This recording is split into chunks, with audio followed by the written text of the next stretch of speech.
Hello dear students. तो पिछले session में हम लोगों ने डिस्कस किया था प्लेनेट अर्थ और अर्थक्वेक के बारे में, और उसी सीरीज को कंटिन्यू करते हुए आज हम पढ़ेंगे अपना चैप्टर वोल्केनो। ठीक है, तो आइए स्टार्ट करते हैं।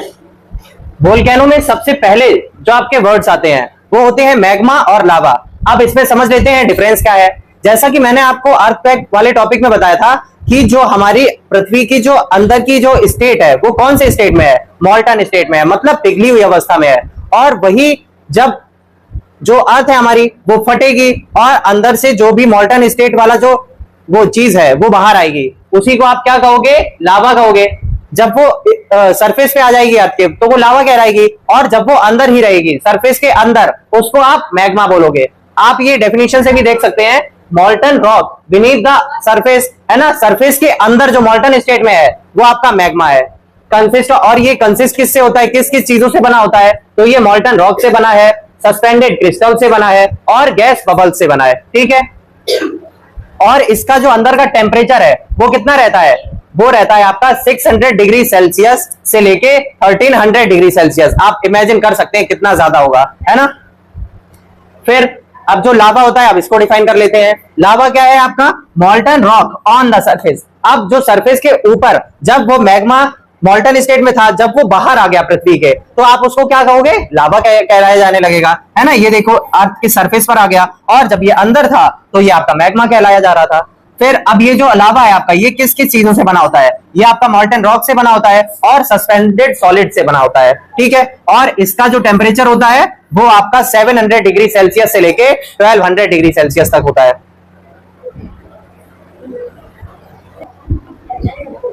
अब हम लोग दूसरा टॉपिक डिस्कस करते हैं जो कि है हमारा क्रेटर और कैल्डेरा। क्रेटर क्या होता है, अब आप देख सकते हैं जब आपका वोल्केनो फटके, मतलब वोल्केनो बंद हो गया है, जैसे वोल्केनो जब स्टार्ट हुआ, लावा वगैरह निकल गया, फिर उसमें एक बाउल शेप का आपका स्ट्रक्चर बन जाएगा, उसको आप क्या बोलोगे, क्रेटर बोलोगे। और जब वो ही आपका बहुत बड़ा रूप ले लेगा तो उसको आप क्या बोलोगे, कैल्डेरा बोलोगे। आप इसमें देख सकते हैं, है ना, जब ये लावा चल रहा था आपका तो ये कौन सी स्टेट कहलाई जा रही थी, क्रेटर। और जब लावा बंद हो गया, है ना, तो यहाँ पे बहुत बड़ा सा कटोरा टाइप का स्ट्रक्चर बन गया, तो इसको आप क्या बोलोगे, कैल्डेरा। आप इससे समझ लेते हैं। फर्स्ट है आपकी definition, an abrupt circular depression formed by extrusion of volcanic material. ठीक है, तो वोल्केनिक मटेरियल से जो भी रॉक्स का जो एक्सप्लोजन होता है, और ये हमेशा आपका किस शेप में होगा, सर्कुलर शेप में होगा। ठीक है, आप कैल्डेरा के बारे में पढ़ लेते हैं। इट इज लार्ज, मे और may not be a circular depression और बेसिन। अब ऐसा जरूरी नहीं है कि ये सर्कुलर ही हो, है ना, इसका शेप कैसा भी हो सकता है ना। मान लो सर्कुलर हो गया, मान लो ओवल हो गया, है ना, तो और इसका हमेशा ही सर्कुलर होगा। ठीक, तो ये डिफरेंस है आपका एक। और ये बेसिन की तरह लगेगा, जैसे वॉश बेसिन होती है ना, वॉश बेसिन की शेप का ये ले लेगा। ठीक, it is formed by invert collapse और सबसिडेंस ऑफ अ वोल्केनो। तो जब वोल्केनो खत्म हो गया होगा तब ये वाला फॉर्मेशन हो जाएगा आपका। इट मे और may not be as circular as a crater. ठीक है, ये हम डिस्कस कर चुके हैं। अब चलते हैं अपने नेक्स्ट टॉपिक की तरफ। नेक्स्ट टॉपिक है हमारा टाइप्स ऑफ वोल्केनो। अब वोल्केनो तो आप जान चुके हैं क्या होता है, अब इसके टाइप्स देख लेते हैं कि वोल्केनो जब निकलेगा तब कौन कौन सी शेप का होगा, है ना। ये है आपका on the basis of shapes. ठीक है, तो सबसे पहले होता है हमारा सिंडर कोन। सिंडर कोन का क्या मतलब है, ये देखिए यहां पे आपको ये ऐसे ऐसे ऐसे निकल रहा है ना, मतलब ये उछलता हुआ निकल रहा है, तो ये कोन की शेप में ले लेगा यहां पर, है ना। जैसे यहां पे ये पूरा फैल जाएगा तो ये कोन की शेप में हो जाएगा। फिर आता है आपका कंपोजिट। कंपोजिट का क्या मतलब है, ये देखिए यहाँ पे एक ही उससे माउथ से निकल रहा था, माउथ ऑफ वोल्केनो केवल एक ही था, अब यहाँ पे देखिए एक माउथ ऑफ वोल्केनो ये है आपका, एक यहां से भी निकल रहा है और यहां से भी निकल रहा है। जब डिफरेंट वोल्केनो माउथ फॉर्म हो जाते हैं तब उसको आप क्या बोलोगे, कंपोजिट बोलोगे। फिर आता है आपका लावा डोम। अब डोम क्या होता है आपका, डोम का मतलब क्या होता है बताओ। जैसा मंदिर में आपने देखा है, मंदिर का जो गुंबद होता है ना, तो उसी को डोम कहते हो आप, है ना। डोम ऐसे ऐसे शेप में होता है ना, तो उसी को आप क्या कहते हो, डोम। तो अब जो भी लावा फॉर्मेशन होगा वो डोम की तरह हो जाए।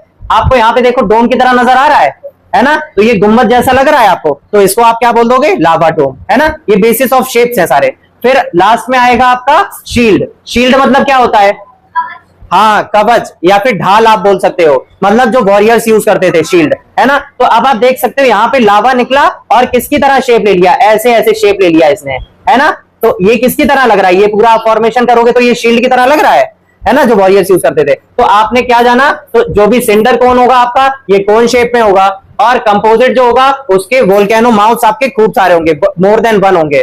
और लावा डोम क्या होगा, जो आपका डोम शेप में होगा, है ना, डोम हमने बताई दिया आपको। और शील्ड क्या होगा, जो आपका शील्ड शेप में होगा। ठीक है, समझ में आया ये तीन चारों? ओके, अब हम समझ लेते हैं।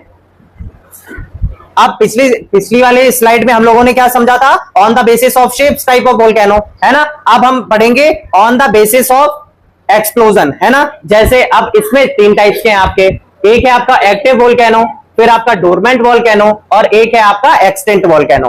तो एक्टिव वोल्केनो का क्या मतलब है कि ये इरप्शन इसमें होता रहता है ना, अभी भी एक्टिव है वो चीज। फिर आता है आपका डोरमेंट। डोरमेंट मतलब एक्टिव है लेकिन काफी हद तक नहीं, हल्का हल्का एक्टिव है। जैसे आप यहाँ पे देख सकते हो, यहाँ पे बहुत नीचे आपका लावा ये जो मैग्मा है ये आपका बहुत नीचे जा चुका है ना। तो इरप्शन इसमें कई सालों में कभी कभार होता है ना, बहुत सालों में, बहुत गैप रहता है इसमें। और एक्सटिंक्ट मींस क्या होता है, अब गायब हो गया, है ना, मतलब ये अब कभी भी एक्सप्लोड नहीं करेगा आपका, ठीक है, ये जा चुका है। तो ये कभी कभार वाला है ना, कभी कभी, और ये आपका यूजुअली होता रहता है, ठीक है, अक्सर होता रहता है। तो आपको डिफरेंस समझ में आया सारा, है ना। तो जो यूजुअली होता रहता है उसको आप एक्टिव वोल्केनो कह सकते हो, जो कभी कभार होता है ना, तो उसको डोरमेंट वोल्केनो, और जो कभी नहीं होगा, जो कभी नहीं होगा उसको आप क्या कहोगे, एक्सटिंक्ट वोल्केनो। तो इतना डिफरेंस क्लियर हुआ आपको। अब इसकी डेफिनेशन देख लेते हैं और टाइप उसके एग्जांपल देख लेते हैं। The volcano has erupted during the past 10,000 years, ठीक, तो ये पास्ट 10,000 ईयर से हुए हैं, ठीक है, ये होते रहते हैं। तो और इसमें आपका कौन कौन सा है, माउंट इटना है जो कि इटली में है, बैरन आइलैंड है जो कि अंडमान आइलैंड में है आपका, है ना, इंडिया में। फिर डोरमेंट में कौन कौन से आएंगे, एक आएगा आपका माउंट फ्यूजी जो है आपका जापान में, फिर आएगा किलीमंजारो, किलीमंजारो आएगा, वो किसमें है, अफ्रीका में है आपका। और ये क्या हुआ है, ये 10,000 ईयर्स में कभी एक्सपेक्ट नहीं किया है ना, 10,000 ईयर्स हो गए हैं इसको, आया नहीं है ये। फिर एक्सटिंक्ट मतलब ऐसा हो गया कि ये कभी भी अब नहीं आएगा, फ्यूचर में कभी भी नहीं होगा, जैसे कि आपका है माउंट हिल्सन, ऑर्गन, यूएस, ठीक है। तो इतना समझ में आया आप लोगों को, ठीक है। ये देखो, और ये एक और डायग्राम बनाया था मैंने, तो इसमें आप देख सकते हो ये एक्टिव है ना, ये फूटता रहता है। और ये क्या है, डोरमेंट, इसमें मकड़ी का जाला लग गया है ना, अभी ये सो रहा है, हाइबरनेशन में पहुंच गया है ना, तो ये अभी सो रहा है, हो सकता है फ्यूचर में उठ जाए और फूट जाए, है ना। और ये क्या है, रेस्ट इन पीस हो गई, ये मर चुके हैं एकदम से, है ना। तो ये थोड़ा फनी लगा आप लोगों को, ठीक है। चलो चलते हैं आप नेक्स्ट स्लाइड की तरफ। अब इसमें आपके हैं कुछ एक्टिव वोल्केनोज के जो भी हमारे एग्जांपल्स हैं वर्ल्ड में, है ना। तो मोस्ट एक्टिव वोल्केनो है, इसको आप रीड आउट कर सकते, ठीक है। जो भी लैंडफॉर्म्स इंडिया में पाए जाते हैं उनके बारे में आज हम लोग डिस्कस करेंगे। तो सबसे पहला टॉपिक अपना क्या है, सबसे पहला टॉपिक आता है हमारे पास रिवर। अब रिवर क्या होता है, रिवर समझ लेते हैं। A river is a natural flow of fresh water that flows on और through land towards another body of water downhill, ठीक है, जो नीचे की साइड में बहती है। जैसे कोई रिवर फ्लो करती है कहां से, ग्लेशियर से हमारी फ्लो करती है, अभी ग्लेशियर भी पढ़ेंगे आगे।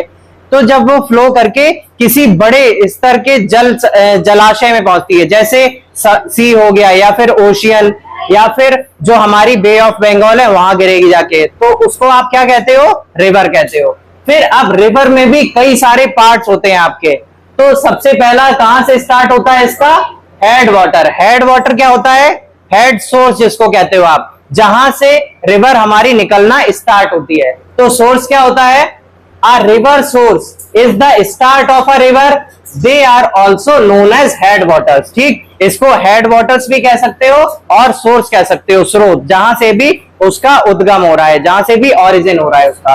फिर उसके बाद हमारी आती है ट्रिब्यूटरीज। अब ट्रिब्यूटरीज का क्या मतलब होता है, ट्रिब्यूटरीज का मतलब होता है जो कि हमारी जो छोटी छोटी रिवर्स में पार्ट्स में हो जाती है। जैसे एक बड़ा रिवर तो वो चौड़ी रिवर होती है, और अगर उसी को आपने पतला कर दिया तो वो क्या कहलाएगी, आपकी ट्रिब्यूटरीज कहलाएगी। तो ये यहाँ पे देख लेते हैं ट्रिब्यूटरीज क्या होता है या डिस्ट्रीब्यूटरीज।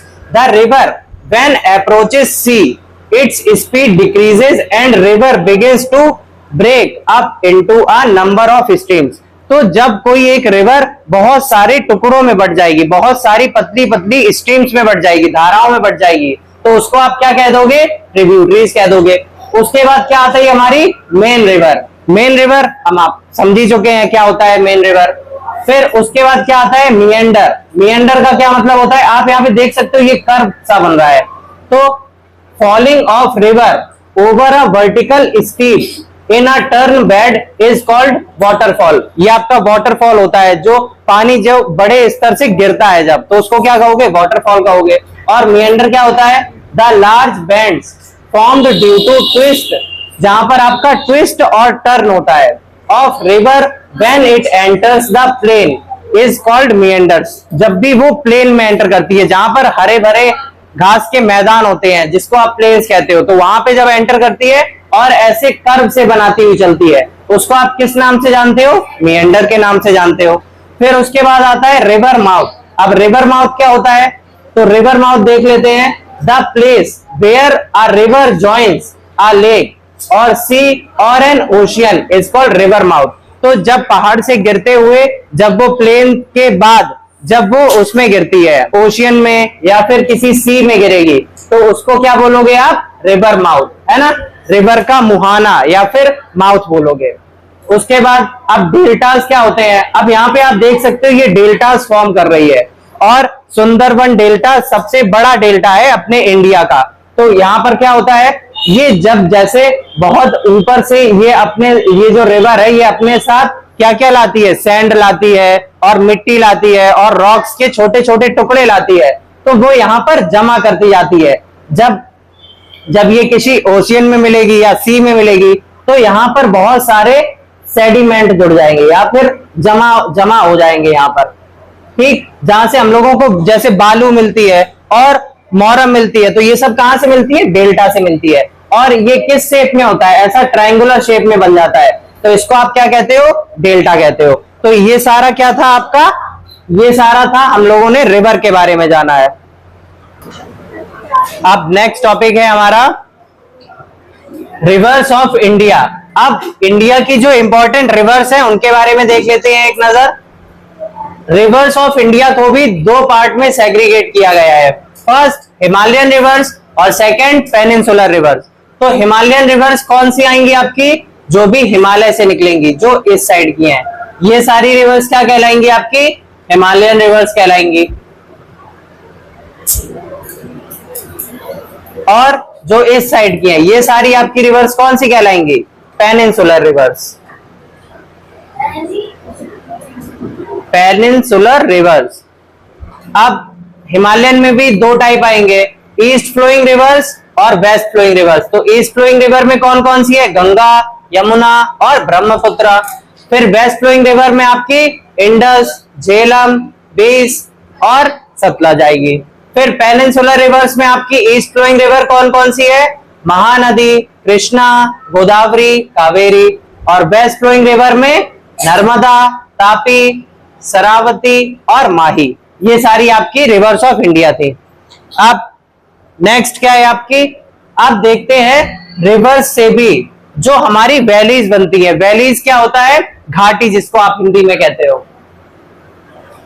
तो अब सबसे पहले हम पढ़ेंगे वी शेप्ड वैली के बारे में। तो ये किस शेप की वैली होती है? वी शेप्ड वैली, है ना, इस टाइप की। तो इस टाइप की जो घाटी होगी उसको क्या बोलोगे? वी शेप्ड वैली बोल दोगे। अब इसका फॉर्मेशन कैसे होता है वो देख लेते हैं। The river uses its load to cut down into the bedrock causing vertical erosion.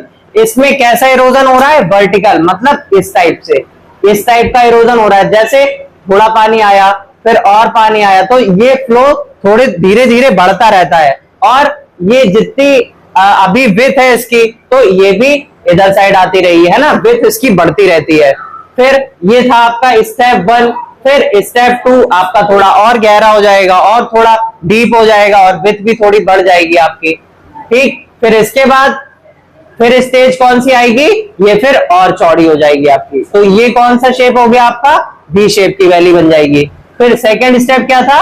लूजेंड material is washed into river increasing the load and therefore the ability to erode, मतलब थोड़ा और इसमें बढ़ जाएगा, डीप स्ट्रेच आ जाएगा। उसके बाद with time the river directs its energy into eroding valley literally the whole process then it repeats itself. ठीक है, और यही प्रोसेस ऐसे ही रिपीट होती रहेगी। तो अभी इतनी गहरी है, फिर और गहरी हो जाएगी, फिर और गहरी हो जाएगी, मतलब ये समय के साथ साथ आपकी बढ़ती रहती है।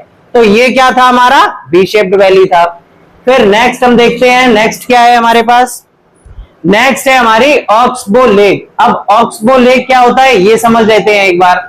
अब जैसा कि मैंने आपको समझाया था अभी रिवर्स में क्या हो रहा था, जैसे जब वो प्लेन पे आ रही थी तो क्या फॉर्म हो रहे थे, मिएंडर फॉर्म हो रहे थे। तो अब जैसे जब इसका फ्लो धीरे धीरे कम हो जाएगा, पहले जब इसका फ्लो ज्यादा था तो ऐसे थोड़ा डीप स्ट्रेच बन गया इसका। फिर अब देखो जैसे ये यहां से ऐसे आ रही थी, ठीक, ये पहले था इसका फॉर्मेशन, फिर क्या हुआ, ये इधर से ना जाके इधर पे नहीं गई, ये इधर से ही मुड़ गई। तो यहाँ पे क्या हुआ, तो इस टाइप की ये लेक बन गई, और ये कैसी हो गई, यहां से ये बंद हो गई इस टाइप की। ठीक, ये देखो ये यहां से बंद हो गई, तो ये क्या फॉर्म कर लिया इसने, ये क्या हो गई, लेक फॉर्मेशन हो गया। और ये किसकी तरह आपको दिख रही है, जैसे आपके बैल के ऊपर जो वो होता है ना, उसके पीठ के ऊपर जो कूबर टाइप का होता है, तो उसको क्या कहते हो आप, ऑक्सबो कहते हो। तो उसी शेप की जो लेक होगी वो क्या कहलाएगी, हमारी ऑक्सबो लेक कहलाएगी। अब इसके बाद डेफिनेशन देख लेते हैं, ये आप नोट भी कर सकते हो। A meander cuts a wider curve as faster currents erode the outer bank and slower current deposit material along the inner bank। ठीक, जो मैंने समझाया अभी वही सब लिखा हुआ है इसमें। तो ये क्या थी आपकी, एक ऑक्सबो लेक आपकी यहाँ पे बन रही है, और एक ये ऑक्सबो लेक बन रही है। फिर the new meander is starting to enlarge and migrate downstream, और ये क्या हो गया, पहले फ्लो इधर से आ रहा था और उसके बाद अब ये फ्लो इधर से आने लगा, तो ये क्या बन गया आपका, न्यू मिएंडर बन गया, न्यू मिएंडर फॉर्मेशन हो गया। और यहाँ पे क्या हो रहा है, ये इरोजन हो रहा है यहाँ पे, और यहाँ पे डिपोजिशन हो रहा है, यहाँ पे जमा होती जा रही है ये चीजें। ठीक, तो ये क्या था हमारा ऑक्सबो लेक थी। उसके बाद ये नोट करना है आपको, नोट कर लो इसको, ग्लेशियर। आप समझ लेते हैं ग्लेशियर के बारे में। ग्लेशियर क्या होता है, बर्फ से बने हुए जो पहाड़ होते हैं उनको क्या कहते हो, ग्लेशियर कहते हो। आप डेफिनेशन क्या है इसकी, a glacier is a large perennial mass of ice that slowly moves down a slope due to its own weight. अब बर्फ का पहाड़, ऐसा पहाड़ जो हमेशा खिसकता रहेगा, खिसकता क्यों रहेगा, अब जो उसका वेट होता है उसकी वजह से, और बर्फ में तो फिसलन होती ही है, तो वो ऐसे हमेशा खिसकता रहता है, तो उसको क्या कहोगे, ग्लेशियर कहोगे। और जो भी हमारे रिवर्स बनती हैं वो भी जब ग्लेशियर मेल्ट होता रहता है धीरे धीरे, तो उससे जो स्ट्रीम फ्लो करती है वही हमारी रिवर कहलाती है ना। अब ग्लेशियर भी हमारे कई टाइप्स के होते हैं, तो आप टाइप्स ऑफ ग्लेशियर देख लेते हैं कौन कौन से हैं हमारे टाइप्स ऑफ ग्लेशियर। अब सबसे पहले आता है हमारा सर्क्यू ग्लेशियर। अब ये क्या होता है सर्क्यू glacier, सर्क्यू glacier is formed in a cirque, a bowl shaped depression on the side or near mountains। मतलब ऐसे माउंटेन्स में जो भी ऐसे आर्म चेयर, मतलब एक चेयर की तरीके से आपका जो शेप बनेगा वो क्या कहलाएगा, आपका सर्क्यू ग्लेशियर कहलाएगा। ठीक, इस शेप का होता है, मतलब बहुत बड़ा सा होता है ऐसे। ठीक, और यहाँ पर जो बर्फ जम जाती है उसको फिर वो क्या नाम दे देते हैं, सर्क्यू ग्लेशियर कह देते हैं। फिर आती है वैली ग्लेशियर। अब जो भी हमारी वैली बनी हुई है, अगर वहां पे बहुत सारी वो जम गई है बर्फ, तो उससे जो पहाड़ बना या जो बर्फ जम गई है उससे जो ग्लेशियर बना, उसको आप क्या कहोगे, valley glacier. A U-shaped glacier valley is a valley type that is formed by the action of moving glaciers, since these can advance and go back, dragging rocks and material। अब rocks और material से ऐसी जो valley बनी है जहां पर बर्फ जम गई आके, usually they have U shaped, और ये यूजुअली किस शेप की होती है, ऐसे यू शेप्ड की होती है। ठीक, of their width and depth and usually present characteristics such as moraines और glacier lakes। और यहाँ पर क्या होती है, ग्लेशियर लेक्स भी पाई जाती हैं और मोरेन्स। मोरेनास भी पाए जाते हैं। फिर आती है हमारी कॉन्टिनेंटल ग्लेशियर। अब ग्लेशियर का बहुत फैला हुआ हिस्सा क्या कहलाता है? Continental glacier. अब इसकी डेफिनेशन क्या है कॉन्टिनेंटल ग्लेशियर की? Continental glaciers are those vast masses, मतलब बहुत बड़े स्तर पर होते हैं, विशालकाय मासेस होते हैं, ऑफ आइस शीट, ऐसी लगती जैसे बर्फ की एक पूरी चादर जैसी है, कवरिंग स्ट्रेचेस ऑफ लैंड, मतलब लैंड का बहुत बड़ा हिस्सा वो घेरे हुए होते हैं। Such glaciers flow over large areas, और ये बहुत लार्ज एरियाज में फ्लो करते हैं glaciers. That are unconfined where they bury the landscapes underneath, और उनके नीचे घास होती है और जो भी लैंड फॉर्म्स होते हैं वो सब होते हैं। तो ये था हमारा ग्लेशियर के बारे में। अब नेक्स्ट टॉपिक हम देखेंगे। नेक्स्ट टॉपिक क्या है हमारा? नेक्स्ट टॉपिक है कोलेकेव ग्लेशियर और लेटरल मोरेन्स। अब ये क्या होता है तो ये देख लेते हैं। Glacial moraines are large deposits of debris. अब डेब्रिस क्या होता है? जो भी बचा हुआ जो हिस्सा होता है हमारा, रेसिड्यू पार्ट होता है, ठीक, बचा हुआ जो हिस्सा होता है उसको क्या बोलते हो? डेब्रिस, या फिर मलबा कह सकते हो। Which are left over from the movement of glaciers, ठीक, जब ग्लेशियर का मूवमेंट होता है उससे जो बचा हुआ हिस्सा, जैसे आप यहां देख सकते हो, ये सब क्या है? ये ग्लेशियर का पार्ट है, कैलकेव ग्लेशियर। और यहां पर ये भी देखो, है ना, ये सब क्या हिस्सा है? ये सब ग्लेशियर का बचा हुआ हिस्सा है। तो इसको क्या कहोगे? लेटरल मोरेन्स कह दोगे आप। They are composed of heterogeneous mixture of rocks and loose deposits that are called tills. और ये किन से बने होते हैं? टिल्स से बने होते हैं। टिल्स क्या चीज होती है? हेट्रोजीनियस मिक्सचर, मतलब उबड़ खाबड़ मिक्सचर होता है। किस चीज का? रॉक्स का और लूज डिपॉजिट्स, मतलब हल्की हल्की चट्टानों का। तो ये क्या था हमारा? ग्लेशियर के बारे में पढ़ा, और हमने लेटरल मोरेन्स के बारे में पढ़ा। अब ग्लेशियर में भी हमारे कई टाइप्स के ग्लेशियर होते हैं, तो वो उसके एग्जांपल देख लेते हैं। तो इंडिया के ये जो इंपॉर्टेंट ग्लेशियर्स हैं ये आपको मैप पे शो किए गए हैं, ठीक, और इनकी एक लिस्ट भी आपको, ये लिस्ट है इनकी। अब वो चल रहा है,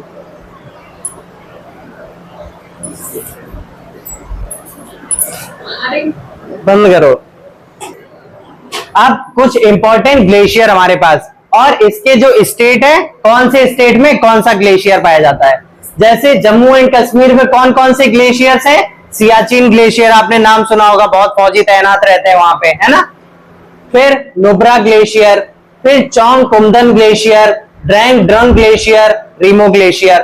फिर उसके बाद जब हिमाचल प्रदेश की बात करेंगे तो बारासिगरी, चंद्रा ग्लेशियर, चंद्रा नहान glacier, Badal glacier, Bhaga glacier, the lady of Keylong, Mukkila glacier, Sonapani, Gora glacier, Perath glacier, Parvati and Dudhon glacier, फिर बेसकुंड ग्लेशियर, मियार glacier.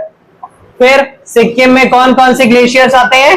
Zemu glacier, Rathong glacier, Lona glacier. फिर उसके बाद Uttarakhand, Gangotri glacier, Kalabaland glacier, Meola glacier, Milam glacier, Namik glacier, Panchchuli glacier, Pindari glacier, Ralam glacier, Sona glacier, Kafni glacier, Sunderdhunga glacier, और उसके बाद जौनधर ग्लेशियर। तो इनको आप अपनी कॉपी में नोट भी कर सकते हो। ये कौन से थे? आपके इंपॉर्टेंट ग्लेशियर्स थे, ठीक। अब ग्लेशियर हमने पढ़ लिया। ग्लेशियर के बाद कौन सा टॉपिक आएगा हमारा? Land forms formed bye winds. अब जो भी आपके विंड से जो प्रभावित होते हैं लैंड फॉर्म्स, और वो चेंज हो जाते हैं, वो किस में आएंगे? Major landforms formed by wind. अब इसमें कौन कौन से आएंगे? ये आपके दो कैटेगरीज में है। कौन कौन से? इरोजनल फीचर्स, जैसे ये सारे आ जाएंगे। फर्स्ट होगा आपका मशरूम रॉक, फिर ब्यूट के बारे में पढ़ेंगे, फिर ईजलबर्ग के बारे में हम लोग पढ़ेंगे, फिर मेसास के बारे में पढ़ेंगे। फिर डिपोजिशनल फीचर्स आपके देखते हैं कौन से हैं। फर्स्ट हम पढ़ेंगे सैंड ड्यून्स के बारे में, और फिर पढ़ेंगे लॉस फील्ड के बारे में। तो चलिए यहाँ ये वाला टॉपिक शुरू करते हैं अपना। सबसे पहले हम लोग किसके बारे में जान रहे हैं? सबसे पहले जानते हैं हम लोग मशरूम रॉक के बारे में। अब आप जैसा कि पिक्चर में देख सकते हो, ये आपका कौन सी शेप का बना हुआ है? मशरूम शेप की बना हुआ है ना? इसी टाइप का आपका मशरूम बनता है, मशरूम इसी टाइप का होता है। अब ये हो क्यों जाता है ऐसा? अब मान लो इनिशियल स्टेज में ये जो आपकी चट्टान थी, रॉक थी, वो किस टाइप की थी? नॉर्मल रॉक के शेप की। अब यहां पर ये विंड आ रही है ना, विंड से प्रभावित हो रहा है, यहां से भी विंड इसको आ रही है। तो अब ये वाला जो सरफेस था आपका, ये कैसा था? सॉफ्ट था। और ये वाला वो वैसा सरफेस था आपका हार्ड, या फिर रिजिड कह सकते हो आप। तो जो सॉफ्ट सरफेस था वो तो विंड ने ब्लो अवे कर दिया, ठीक, उड़ गया विंड की वजह से। और जो आपका जो रेजिस्टेंट सरफेस था वो बचा रह गया। तो यहां पर ये वाला हिस्सा और रॉक का ये वाला हिस्सा किसने उड़ा दिया? हवा से उड़ गया। और जो बचा आपका रिजिड पार्ट, तो वो किस शेप का बन गया? फिर मशरूम शेप का बन गया। अब इसकी डेफिनेशन क्या होती है? Mushroom rock is a naturally occurring rock with the shape of mushroom. ये शेप मशरूम के शेप की होती है। The rocks are deformed in a variety of ways due to, अब ये किस किस वजह से बनती है रॉक? इरोजन की वजह से बनती है, वेदरिंग की वजह से बनती है, ग्लेशियल एक्शन की वजह से बनती है, एंड सडन डिस्टर्बेंसेस, ठीक, और भी कई डिस्टर्बेंसेस होते हैं उनकी वजह से बन जाती है। Mushroom rocks are generally formed due to such deformations, और इन्हीं डिफॉर्मेशंस की वजह से आपकी क्या बन जाती है? मशरूम रॉक बन जाती है, ठीक। फिर अब हमारा नेक्स्ट टॉपिक क्या है? नेक्स्ट टॉपिक है हमारा ब्यूट रॉक। अब ब्यूट रॉक क्या होता है? ये इस शेप की रॉक्स होती हैं आपकी, ठीक। Buttes are tall flat topped steep sided towers of rock. आपको ऐसा जान के प्रतीत होगा जैसे ये टावर्स बने हुए हैं, है ना? टावर्स किस चीज के? रॉक्स के टावर्स। और ये कैसे होते हैं? ऊपर से फ्लैट होते हैं, है ना? फिर woods were created through the process of erosion, और ये भी किससे बनते हैं? इरोजन से ही, इरोजन की ही प्रोसेस से बनते हैं। Buttes were once part of flat elevated areas of land known as mesas और प्लेटूज, और इनकी भी इनिशियल स्टेज क्या थी? प्लेट्यूज थी, जिसको आप पठार कहते हो, और मेजाज, ठीक। मेजाज भी हम नेक्स्ट स्लाइड में अभी समझेंगे। तो ये जब इसको विंड प्रभावित करती है, इरोजन होता है, इसमें वेदरिंग होता है, तब ये किस शेप की बन जाती है? ब्यूट शेप की बन जाती है। और इसको फिर किस नाम से जानते हो आप? ब्यूट रॉक्स के नाम से जानते हो। समझ आया? फिर अब नेक्स्ट टॉपिक क्या है हमारा? नेक्स्ट टॉपिक है हमारा इंजलबर्ग। अब इंजलबर्ग क्या होता है? आइए देख लेते हैं। एन इंजलबर्ग और मुडान नॉक, अब इसको आप मुडान नॉक के बारे में भी के नाम से भी जानते हो। Is an isolated rock, hill, knob, ridge or small mountain that rises abruptly from a gently sloping or virtually level surrounding plain। अब ये क्या होती है? ऐसा एक प्लेन होता है ना, बहुत वास्ट एरिया प्लेन्स का, और उसके बीच में एक चट्टान, ऐसी चट्टान जो कि एक छोटी सी पहाड़ी की तरह आपको दिखे या नॉब की तरह दिखे। नॉब क्या होता है? जैसे आपका डोर होता है, डोर में नॉब लगा होता है ना, जिससे आप दरवाजा खोलते हो, नॉब, तो उस शेप का होता है ये। या फिर स्मॉल माउंटेन से भी कह सकते हो कि बहुत छोटा सा पहाड़ी टाइप या चोटी टाइप, या टीला आप कह सकते हो इसको। That rises abruptly from gently sloping और वर्चुअली लेवल सराउंडिंग प्लेस, ठीक। तो अब जैसे हवा यहां से आई तो ये क्या हुआ? यहाँ पे जो मिट्टी जमा थी ये नीचे नीचे गिरती चली गई, है ना? तो इसने क्या बना दिया? इंजलबर्ग बना दिया, ठीक। अब नेक्स्ट है आपका, नेक्स्ट क्या है आपका टॉपिक? मेसा। अब मेसा क्या होता है? अब मेसा आप अगर गूगल पे सर्च करोगे तो मेसा का क्या मतलब आएगा? टेबल, टेबल टॉप, है ना? तो अब ऐसी रॉक जो कि आपको ऐसा लगे जैसे कि कोई टेबल रखी हुई है, जैसे ये देखो ऐसा लग रहा है जैसे एक टेबल सी लगी हुई है, ठीक। तो अब इसकी डेफिनेशन क्या है? A mesa is a flat topped mountain और हिल, ऐसा पहाड़ या हिल जो कि कैसी है? ऊपर से फ्लैट है। It is wide flat elevated landforms with steep sides, और इसकी साइड कैसी है, स्टीप साइड, ठीक, ऐसे झुकी हुई है। तो ये किस नाम से जाने जाएंगे, मेसा के नाम से जाने जाएंगे। और इनकी भी इनिशियल स्टेज क्या थी आपकी, प्लेटू। और विंड जब इन पर आई और बहुत सारा इरोजन या वेदरिंग हुई तो वो किस शेप की बन गई, एक टेबल टॉप शेप की बन गई, और उन्हीं को नाम आपने दे दिया मेसा। तो इन सब जो भी लैंडफॉर्म्स पड़े हैं इनमें बस शेप का ही फर्क है। आप चाहे उसको मशरूम रॉक बोल दो, है ना, मशरूम की शेप की है तो मशरूम रॉक, अगर वो आपको एक टावर शेप की दिख रही है तो आप इजलबर्ग बोल दो, और अगर वो आपको इसमें टेबल के शेप की दिख रही है तो आप उसको क्या कह दोगे, मेसा रॉक कह दोगे। तो बस इसमें केवल शेप्स का ही फर्क होता है, बाकी ये सब पहले क्या थे, प्लेटू थे, और जब इरोजन और वेदरिंग हुई तब ये अलग अलग शेप में बन गए और इनका नाम भी अलग अलग पड़ गया। फिर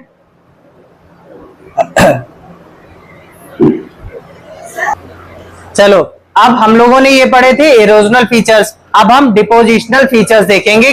डिपोजिशनल से कौन कौन से आपके लैंडफॉर्म्स बनते हैं। तो सबसे पहला नाम आता है आपका सैंड ड्यून्स। अब सैंड ड्यून्स क्या होता है, अब देखो जैसे ये रेत है पूरी, है ना, पूरी सैंड है, और इसमें क्या बन रहे हैं, ये देखो कर्व टाइप के बन रहे हैं, है ना, जैसे ऐसा लग रहा है जैसे वेव्स टाइप की हो। तो इसी को आप किस नाम से जानते हो, सैंड ड्यून्स के नाम से जानते हो। A sand dune is a mound or ridge of sand grain shaped by wind or gravity। और ये शेप किससे बनते हैं, या तो विंड से आपके बनते हैं या फिर ग्रेविटी की फोर्स से बनते हैं आपके, ठीक। Sand dunes are found in deserts, beaches and eroded farm fields. और ये कहां पर पाए जाते हैं, इनको पाया जाता है डेजर्ट्स में, बीचेस में, या फिर इरोडेड फॉर्म्स में। तो ये क्या था हमारा, सैंड ड्यून्स था। अब नेक्स्ट क्या है,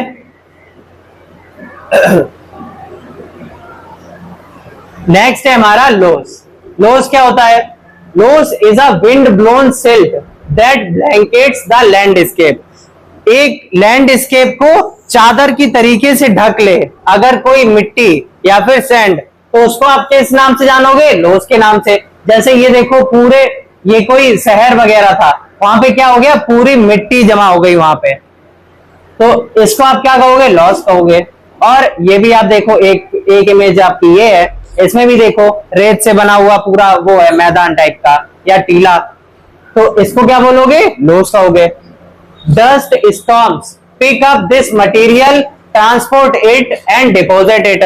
और जो डस्ट स्टॉर्म होते हैं, जो तूफान होते हैं रेत के, वो क्या करते हैं, कुछ मटेरियल उठाया एक जगह से और दूसरी जगह आप जाके डिपॉजिट कर दिया, जमा कर दिया, तो उससे क्या बनता है, ये बनता है लोस।